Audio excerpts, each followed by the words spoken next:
One, two, one, two. All right, let's roll. Welcome.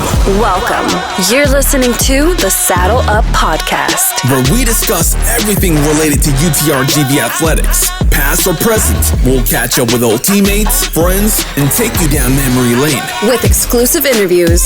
This is the Saddle Up Podcast, the voice of your covered walkway streets. So dope. This is gonna be awesome. Stay tuned for new episodes every week. From Bronx Village to the Fieldhouse, we'll cover it all. Hell yeah, dude. Carpe diem. So saddle up and let's go. Let's go. Saddle up, partner. Hey, guys. Welcome to another episode of Saddle Up Podcast. Man, we got a special guest this week. A longtime good friend of mine from back in the high school days. And one of my idols back in the day when I was playing, and I'd always look him up, man, and make sure I caught a game and got to watch him play. You know, so I was really excited when you told me that this guy was going to be on our show today, man. Yeah, the none other than Kris Clack from Austin, Texas. Kris, what's going on, my man? How you been? I've been good, man. Just working, taking care of the family, and just trying to stay above water. That's all. Yeah, and you got your daughter. You got your daughter hooping it up at Tulsa, right? Jade's at Tulsa. Yes, sir. She transferred from TCU, and she's a sophomore at Tulsa, and she's getting the playing time, and she's looking good. And I'm glad she got the opportunity, man. So that's awesome, man. Proud papa over here. So I you know, we're excited to have you on. One of the big reasons I wanted to bring you on, I wanted to talk about that infamous the Austin Anderson game versus Bastrop in Bastrop. You know, y'all whooped us by like 60 points. You know, we Kris, we should have asked, you know, do you want to talk about that or not? You know, because did Matt have a good game or what? Why is he bringing this up? I don't know. I mean, he doesn't remember. You don't even remember Matt on the team, do you? No, I don't. I know I had a lot of dunks, but I don't remember. He don't like that. Kris is a humble, modest individual. Humble, he don't want to talk about himself. I've known Kris. Kris and I have known each other since high school days. I think you were a junior, Kris, when we met. I was a sophomore, but played for the same AU program. And the reason why I bring up the Bastrop game was because that was the only game that was sold out in Bastrop that season, was because Anderson was coming into town. So yeah, they got us. But what's going on? You're living in Austin now. Let's kind of talk about. I know that you got recruited by Pan Am briefly. It was probably in your top 5 schools that you were going to choose, but you didn't choose it. So more like top 50. More like top 50, I think. I think he's missing a 0 at the end, Kris. We can be honest. But so kind of talk about you growing up in Austin, and then how did that process of you being the first McDonald's All-American to sign at Texas, like how you know, kind of talk about your early upbringing. I mean, just here growing up playing ball in Austin, grew up, you know, here at Gibbons Park. You know, I live here right here on East Austin, on Oak Springs and Springdale. So I'm born and raised. Mm-hmm. So going up to the gym every day, every summer at Gibbons Park, playing every day, getting to know about it. But then just not only Gibbons Park, you know, we would go play a lot of different places. You know, anywhere we could find a run. Yep. You know, just playing. You know, like my parents built me a court, like a basket in front of my driveway. So when I was I was like 10. So if I wasn't playing in my driveway, I was in the gym. So just the amount of hours just playing is with my neighbors, and then going to Gibbons Park every day and meeting all the people that I met playing up there. It's just I fell in love with the game, and I grew up with the Running Horns and Michael Jordan, and I'd go watch the games, and once the stories came on about 12, 1 o'clock, because I got 3, 4 older sisters, so they dominated the TV, so I couldn't watch what I wanted to watch. I had to go outside at a certain time, so I went straight to the gym until the sun went down, and the street lights came on. Street lights, you got to be home by street lights. Yep. Street lights came on, I got to go home. So and that's it, man. And you know, ended up playing AAU ball with Big Red, which is Larry Alexander, and a bunch Shout of out to Big Larry, man. God, rest in peace, man. What's the other guy's name? Dungy, Mark Dungy. He was also one of the coaches, and Hines. Joe Hines. Yep. Hines, Coach Hines. Rest in peace, Hines. He was another coach. So they brought me in, and we played with AAU. It was called Fast Break at the time. Yep. There was also something called BCI that I played for shortly, and I didn't play much. But I grew up playing with the Yellow Jackets with LD Washington and Skibo, and that's where I started, from the jump.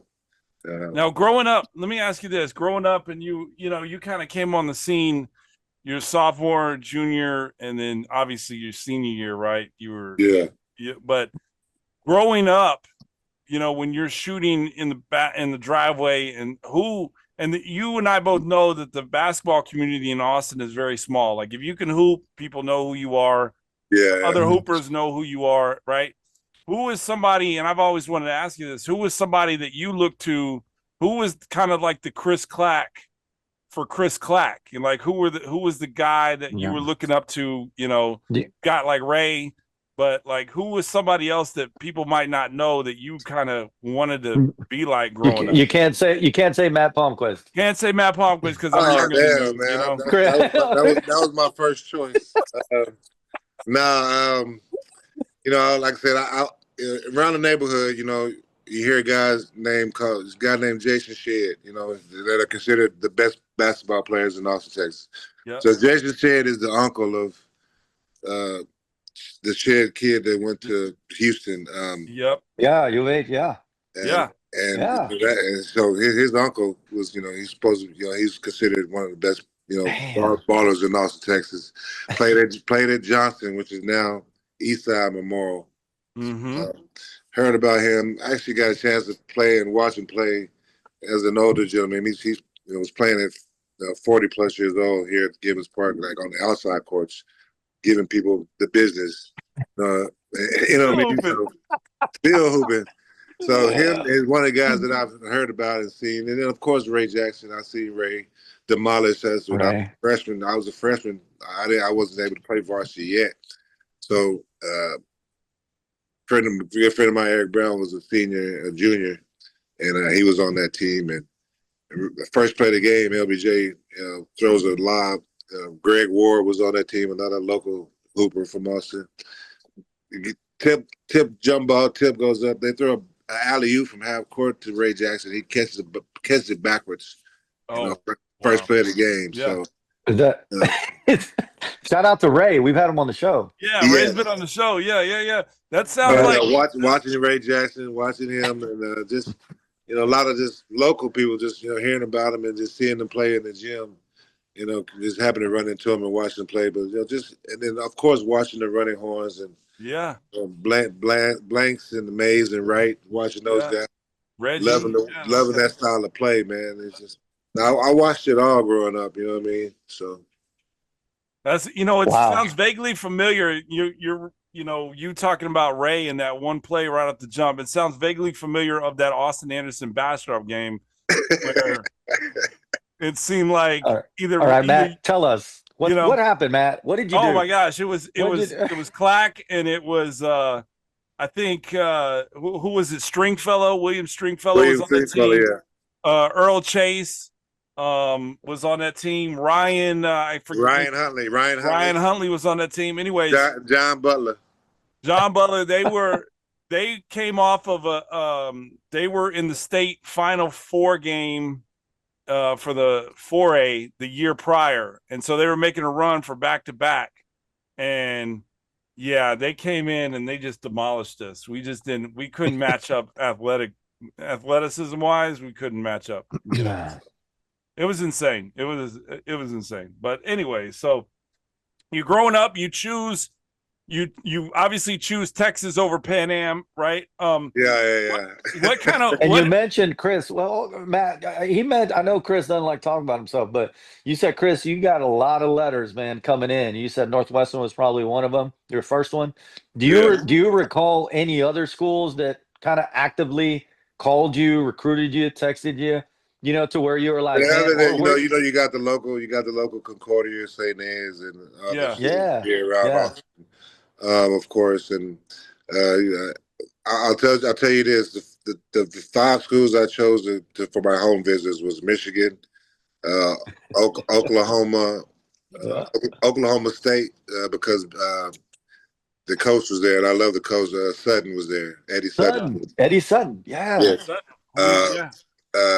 Rice, Billy Tubbs. I think he was at Rice wherever he was at. I think Rice at the time. I'm not sure. TCU. TCU. TCU. Yeah. And then Texas. So those are the 5 schools that I allowed. Tenders. Into the house, and I got a chance to meet a lot of those coaches, and I really like Calvin Sampson. I allowed him to come twice actually. He begged me, under the table, like, I want to. He came back. I think he was at Oklahoma at the time, and I was not going to OU. So hell no, you're. Yeah, that was definitely crossing Red River, huh? I was definitely not going. My sister ran track, ended up running track at Texas, but she started at Oklahoma State, and she came back after her sophomore year because of all the tornadoes or whatnot. So, no, real talk.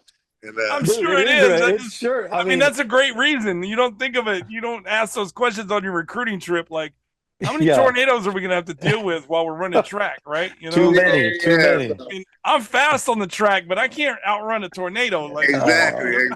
So, she was a cowboy for a couple of years. He came back, ended up finishing running track in Texas, and became a national champion in track with Colette Guidry and some other people she ran with. But anyway, I looked up to her, too, as far as her accomplishment, what she was able to do as far as running track and state championship in high school, and then also in college as well. So, that's and awesome, then it's just part of the Clack blood. Then pretty much, you just dominate and just win, right?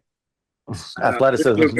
Sports is one thing that we've always done, and most of my family, my mother, my father, everybody, all my sisters, even cousins, whoever, we play sports, man. That's what we do. So, wow. I want to say this. I've had the distinct pleasure of interacting with your dad on several occasions, man, and he was such a wonderful man, so nice. He was just so gracious. He was funny, but he was just a great man. So I just want to tell you that your dad, every time I was around him, he was always kind to me. So I just wanted to put that out there. He was a really great man. I appreciate it. I had a guy actually a couple of days ago. I was at the gym and he asked if my dad was still around. I was like, no, he passed away. So they know my dad from working at the schools, at the Alternative Learning Center, which is the secondary school for kids who get in trouble for drugs and alcohol or weapons or whatnot.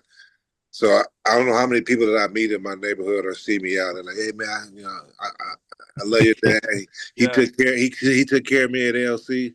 And half of these kids probably should have ended up in jail, but he made sure that he's a really great man. They made the right decision and didn't do the wrong thing. So it's an awesome legacy, man. It's an awesome legacy. They had to go through what I went through every day with dealing with a 300-pound man and telling me what to do all the time, which is fine.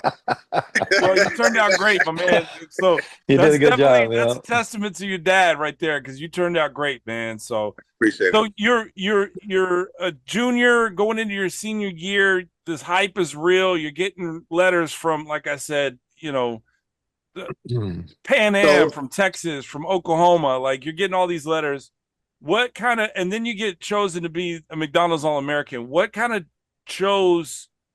went into you choosing Texas?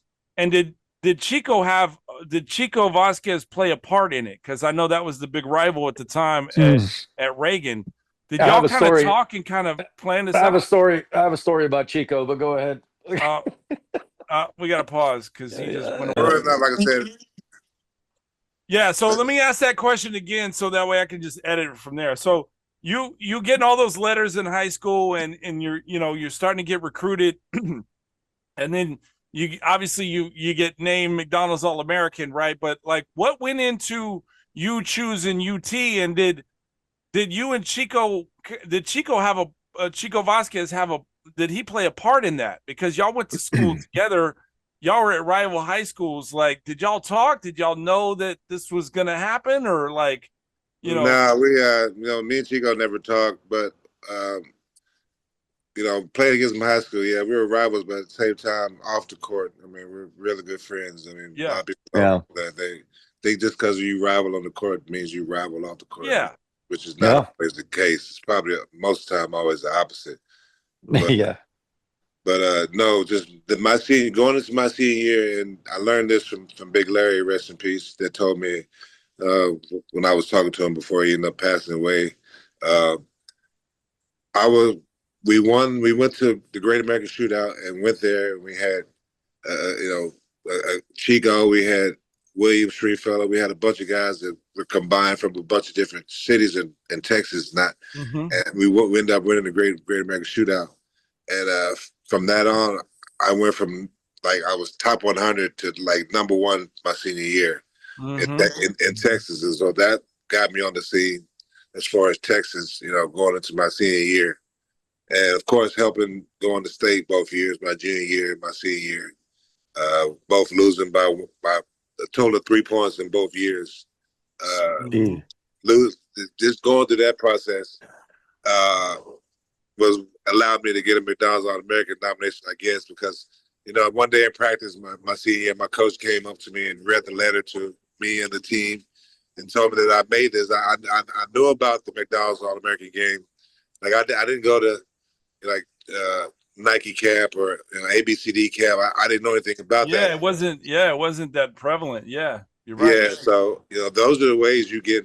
I'm seen nationally nowadays, but I was just so fortunate to be on a good team and be able to win and be able to do those type of things. So I was able to, and then go to that Great American Shootout and winning that against all these teams from all over the country. Was able to give me some national looks. So I became a McDonald's All-American, and I've watched the Running Horns, like I said before, and always wanted to stay here. And I let those teams come in, but I didn't take any visits there, mind you. They came in. Wow. Yeah. Tom Penner's, is a good guy of mine, and I went to visit Texas, of course, but I didn't go visit any other schools simply because I knew I was going to Texas. You knew it. I didn't want to waste anybody's time, and I didn't know about the bag, So and on top of that, we wasn't getting the bag because it wasn't. Hey, Kris, how would the NIL look like for you right now, man? If you're, it would be very good. I wouldn't. Good. Yeah. You'd be pretty good, wouldn't it? Jeez. It would have been nice, right? Yeah. I'd probably be at my lake house, right on the lake. Yeah, exactly. Instead of sitting on my porch. On the golf court. Sitting in the golf cart. Oh man. Yeah. But no, that's crazy to think about that.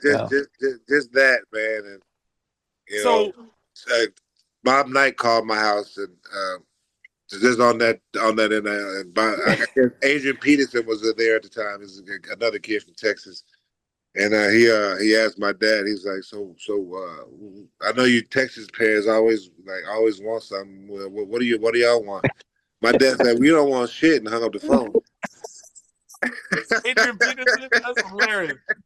So, one of the questions, he kind of off camera a couple days ago, he said, I want to ask Kris about this, but you were kind of talking about the McDonald's All-American game, and that 95 game is considered one of the most talent-rich that's what I was looking at. Games that ever happened, right? Like the talent pool for that game, whether you be East or West, whatever it was stacked solid, right? So, and I've heard, videos, I've seen clips of like Kevin Garnett and Paul Pierce talk about you and mention your name, right?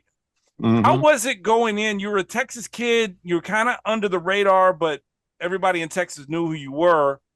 But like, how did you feel going into St. Louis where the game was? And did you feel like you had something to prove, or did you kind of feel like I'm the biggest thing in Texas right now, so I'm just gonna kind of do my Kris thing, So Well, me, the way I am, the way I played back then, I just played the game. You know what I mean? Yeah. So I went in with my Chris thing, and like he was saying, like I was a Texas kid. I didn't go to ABCD or Nike camp, so my name came from nowhere. And when I show up in slacks and a collared shirt with some Stacey Adams on, and they're looking at me like, "Who's this kid?" You know what I mean? And they all know each other because they all played against each other. Yeah. And I come out of nowhere. Like you said, dunk on your ass man. with some Stacey Adams, though. Hey, That's awesome. and I'm just like, hey, what's going on? Where's the gym? You know what I'm saying? Like, I'm ready to hoop. I'm ready to hoop. You know what I'm saying? So I just, wanted to play and went up there and did what I knew best and play basketball. And come to find, next thing you know, you make a name for yourself. I don't get in the starting five. With people like Vince Carter, Paul Pierce, Kevin Garnett, Ron Mercer, Wade Turner, Sham God. Dude. I mean, Stop, man. Marbury. Sharif Abdul Rahim, Sharif. Marbury, yeah. I mean, Luther Clays, it was a bunch of guys. It was a bunch of guys. Chauncey Billups, Albert White, Chauncey Billups, yeah. Now They stole my jersey somehow. That's what I wanted to get to. You had to play the game in Chauncey Billups' jersey. Yes, and they had tape over the back. I had tape on the back, and then once I started sweating, the tape comes off. So now I'm number 4 Chauncey Billups. Oh my goodness! Because Chauncey had a shoulder injury, and I love Chauncey. He's a good friend of mine, but he had a shoulder injury and didn't play. But I ended up getting my jersey. They sent it to me later on, but. So what happened to the jersey? Like, I mean, somebody just steals a Clack jersey? Like they said they stole my jersey, one of Paul Pierce's jersey, and Tom Donov's, the guy that went to Duke. It was a big white kid that went to Duke. Yeah. They stole his jersey and like three other people, and that was it. But don't know why. Don't know. Have you ever looked on eBay? Yeah, I was gonna say, if somebody watches this show and you have his jersey, return it, man. All right, just in case. Hey, you know what, Chris? She probably has them. They're probably in G's closet. Yeah, Chris, I was a big fan. I apologize, man. No, it's all good. I was there, bro. I was there. It's all good. For somebody to at least want to steal my jersey, I feel honored. So, hey. Yeah, it was. Well, it's a compliment. It's a compliment. That is one of the greatest talent pool rich McDonald's All-American games that, and I was watching that as a kid. I was a junior in high school watching that and being able to know you and to see you achieve that. Like it was really cool, man. There was so many people were rooting for you from the city. So, man, it was unheard of. And like I said, it's nothing I ever played. I joke with people and I tell them all the time. I told my friend, like, watching the McDonald's game growing up that I was going to play in the game, and he was like, "Yeah, right." And the fact that I actually did, I tell that people story all the time is kind of cool because it is really cool. You put your mind to kids will say things all the time, but you got to actually be about it. Like I said, put in the work. Basketball every single day. You know what I mean? Till the day I couldn't play anymore, till my knees hurt too much. So. Yeah. Now you can't jump over. Now you can't jump over a piece of paper, right? That's me. I can, but I don't really want to. You can, but you'll feel it for the next 3 days. Yeah, exactly. Yeah. So now you play golf. I love it. I love it. Playing golf tomorrow, actually. Yes. Yeah. You know what, Chris? I just want to say, you and I have played against each other several times, and we've known each other for years, man, and it's been an honor to kind of follow your journey and kind of be in that same kind of breath sometimes. And it's been truly an honor to call you a friend, man, because I've been a fan of yours for years. Well, I appreciate you, and I appreciate you for being friendly and allowing me to. This is when you. I don't befriend everybody. I try. This is when you say, "Hey, you know what? I was a fan of yours too, Matt." Like This is Hey man, we all a part of the game. We're rivals on the court and friends off the court. So you already know the game.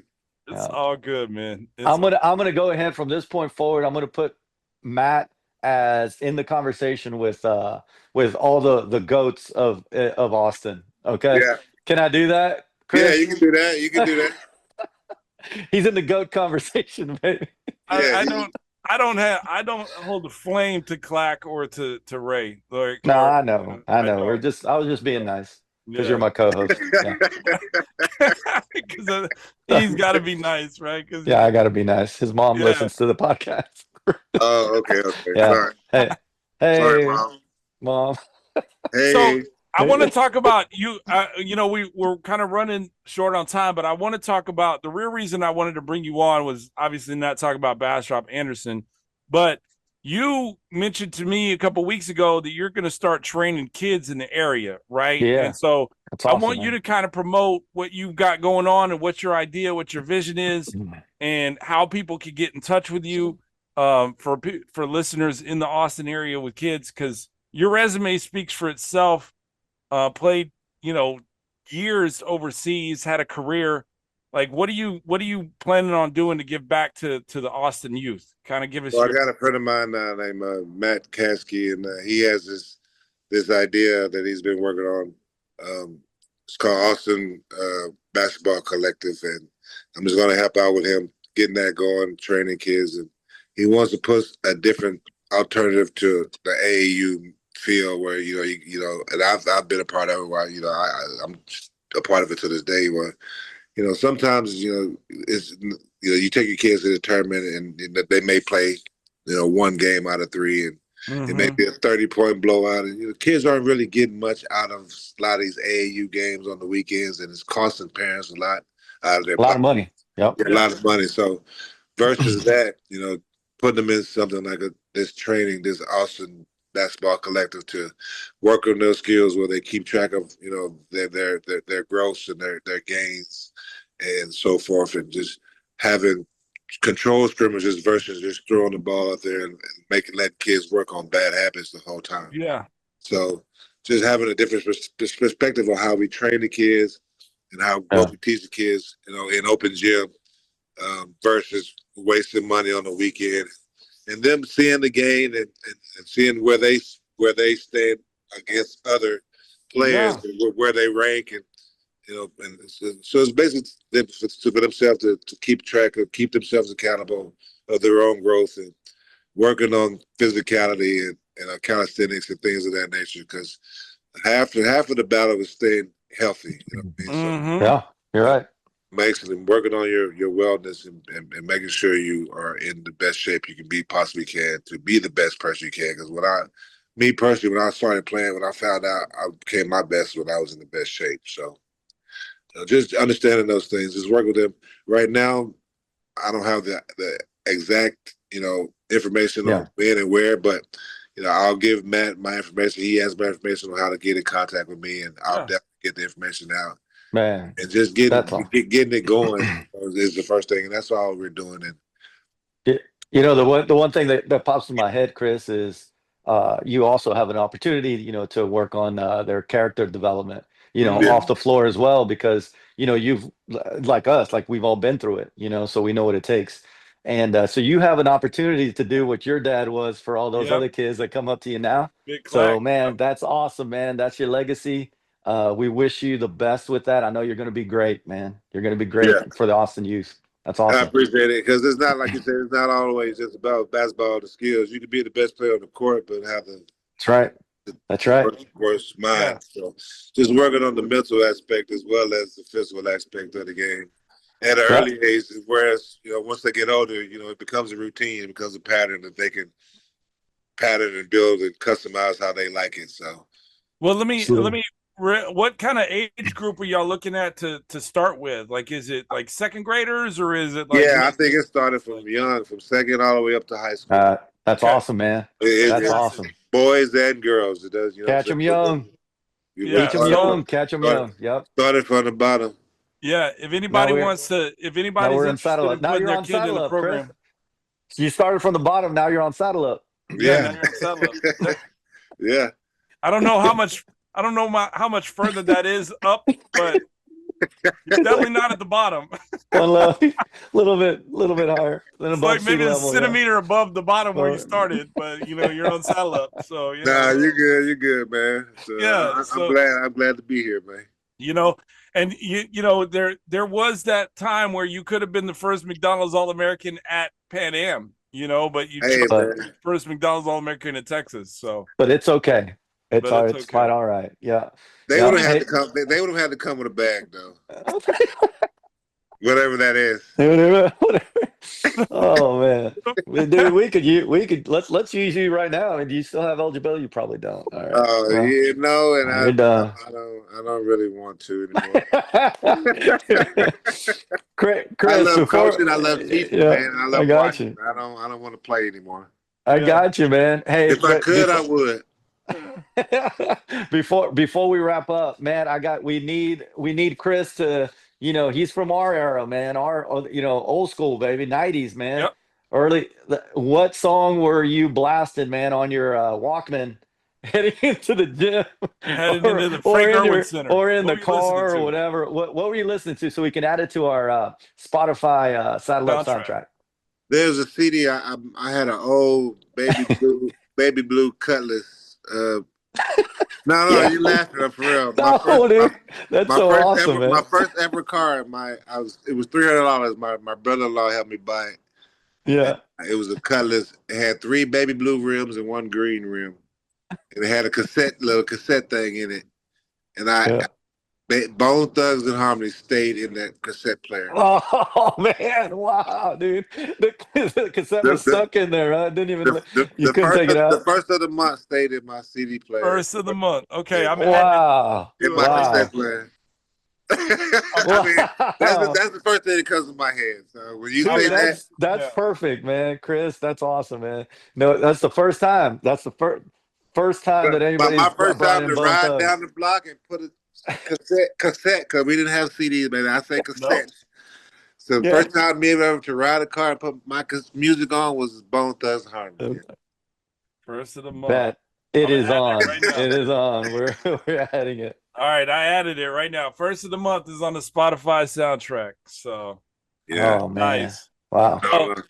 Hey, Chris, thank you so much for joining the show, man. This has been an honor, and this is just it's been great going down memory lane. And I wish you all the success with the training the kids and the youth program that you guys are establishing there in Austin. And if anybody can pull it off and train these kids the right way, it's you. So you're a friend of the show, and you're welcome back anytime, my man. And I appreciate it. I want to come back because whenever I get the details of all the trainings and the cleanses, I want to get this out there because it's going to be good for the kids. It's good for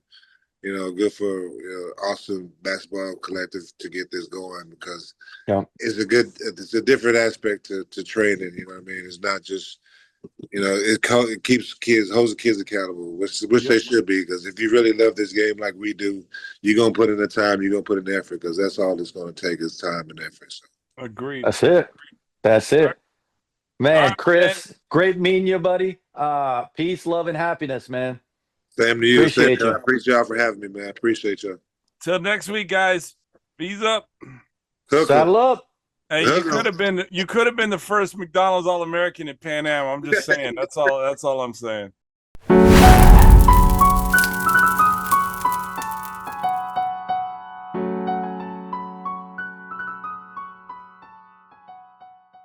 Like, we weren't supposed to come up with something this clean.